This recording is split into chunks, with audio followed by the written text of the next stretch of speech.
রোহিত শর্মা এবং বিরাট কোহলির পর কি ধীরে ধীরে শেষ হয়ে যাবে একদিনের ক্রিকেটের জনপ্রিয়তা?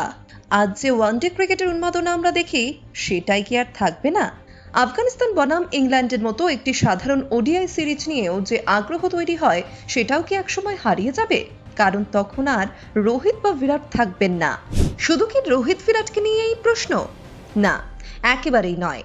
এই প্রশ্নটা আমার মনে এসেছে যখন আমি রবিচন্দ্রন অশ্বিনের একটি বক্তব্য শুনলাম। তিনি কথা বলেছেন ওয়ানডে ক্রিকেট, অলিম্পিক এবং টি-20 ফরম্যাটের ভবিষ্যৎ নিয়ে। টি-20 নিয়ে তিনি যা বলেছেন সেটা অনেকটাই গ্রহণযোগ্য। অলিম্পিকে ক্রিকেট অন্তর্ভুক্ত হওয়ার বিষয়টিও যুক্তিযুক্ত। কিন্তু যখন একদিনের ক্রিকেটের প্রসঙ্গ আসে, তখন বিষয়টা একটু অন্যরকম হয়ে যায়। আজকাল প্রায়ই শোনা যায় ওয়ানডে ক্রিকেট নাকি অস্তিত্বের সংকটে। টেস্ট ক্রিকেটকে বাঁচানোর জন্য নানা উদ্যোগ নেওয়া হচ্ছে। টি-20কে বলা হচ্ছে বিনোদনের ক্রিকেট, আর টেস্টকে বলা হচ্ছে খাঁটি ক্রিকেট। কিন্তু এই দুই ফরম্যাটের মাঝখানে পড়ে রয়েছে 50 ওভারের ক্রিকেট, যার বিশ্বকাপকে এখনো ক্রিকেটের সবচেয়ে মর্যাদাপূর্ণ টুর্নামেন্টগুলোর একটি হিসেবেই ধরা হয়। রোহিত শর্মা নিজেও বলেছেন আসল ট্রফি হলো ওয়ানডে বিশ্বকাপ। তাহলে প্রশ্ন হচ্ছে, এই ফরম্যাটকে বাঁচিয়ে রাখতে আইসিসি কি সত্যি নতুন কিছু করছে? ওয়ানডে ক্রিকেটকে আরো আকর্ষণীয় করে তোলার জন্য কি কোনো বড় উদ্যোগ নেওয়া হয়েছে? বাস্তবে উত্তরটা খুব একটা আশাব্যঞ্জক নয়।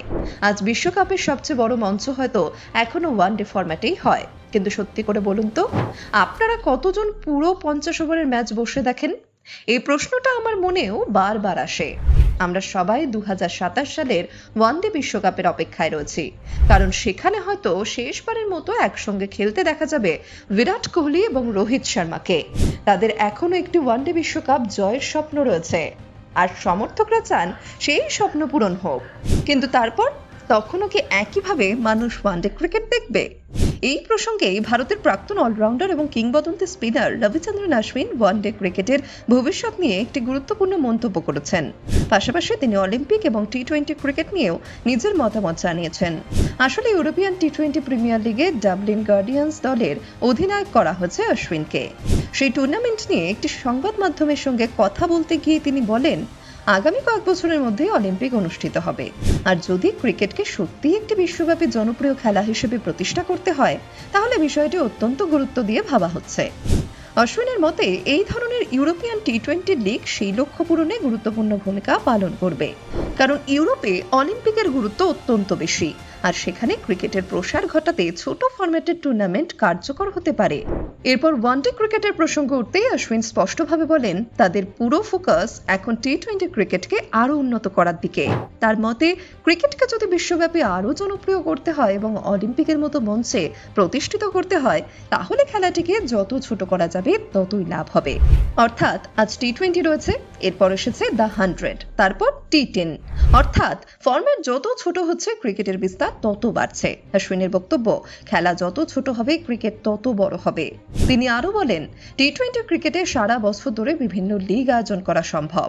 এতে আরো বেশি সংখ্যক ক্রিকেটার সুযোগ পাবে এবং একটি বড় প্লেয়ার পুল তৈরি হবে। একজন খেলোয়াড় হিসেবে তিনি মনে করেন টি-20 দীর্ঘদিন ধরে ক্রিকেটের মূল চালিকা শক্তি হয়ে থাকবে। কিন্তু যখন একদিনের ক্রিকেটের ভবিষ্যৎ নিয়ে তাকে প্রশ্ন করা হয়, তখন অশ্বিন বলেন ওয়ানডে ক্রিকেটের ভবিষ্যৎ নিয়ে তিনি নিশ্চিতভাবে কিছু বলতে পারছেন না। এছাড়াও ডাবলিন গার্ডিয়ান্স দলের প্রসঙ্গে তিনি বলেন, এই ফ্র্যাঞ্চাইজির মালিক ভারতের প্রাক্তন ক্রিকেটার রাহুল দ্রাবিড়। নিজের ভূমিকা সম্পর্কে অশ্বিন জানান, তাদের লক্ষ্য হবে একটি শক্তিশালী দল গড়ে তোলা, ক্রিকেটারদের উন্নত পরিবেশ দেওয়া এবং টুর্নামেন্টে নিজেদের প্রভাব রেখে যাওয়া। পাশাপাশি ডাবলিন ফ্র্যাঞ্চাইজি এবং আয়ারল্যান্ড ক্রিকেটের প্রতি তাদের দায়িত্ব হলো স্থানীয় ক্রিকেটারদের সুযোগ করে দেওয়া এবং অভিজ্ঞতা অর্জনের সুযোগ তৈরি করা। এই সমস্ত বক্তব্যের মধ্যে সবচেয়ে বেশি যে বিষয়টি আলোচনায় এসেছে, সেটি হলো ওয়ানডে ক্রিকেটের ভবিষ্যৎ নিয়ে অশ্বিনের অনিশ্চয়তা। আমরাও দেখেছি আফগানিস্তান সিরিজে রোহিত শর্মা খেললেও বিরাট কোহলি ছিলেন না। সেই সিরিজে স্টেডিয়ামের আগের মতো উন্মাদনা চোখে পড়েনি। আবার টেস্ট ক্রিকেটেও দেখা গেছে রোহিত ও বিরাট না থাকলে অনেক সময় গ্যালারির আসন ফাঁকাই থেকে যাচ্ছে। তাই স্বাভাবিকভাবে প্রশ্ন উঠছে, রোহিত শর্মা এবং বিরাট কোহলির পর কি ওয়ানডে ক্রিকেটের জনপ্রিয়তা সত্যিই কমে যাবে? ভারতীয় ক্রিকেটে কি এমন কোনো নতুন সুপারস্টার তৈরি হয়েছে যার জন্য মানুষ একই উন্মাদনায় মাঠে যাবে বা টিভির সামনে বসবে? বৈভব সূর্যবংশী অবশ্যই অসাধারণ প্রতিভা, কিন্তু তার পরিচিতি এখন মূলত টি-20 ক্রিকেটকে ঘিরেই। শুভমান গিলকে ভারতের ভবিষ্যতের মুখ হিসেবে তুলে ধরা হচ্ছে। হচ্ছে, কিন্তু বিরাট কোহলির মতো দর্শক টানার ক্ষমতা তৈরি করা মোটেও সহজ নয়।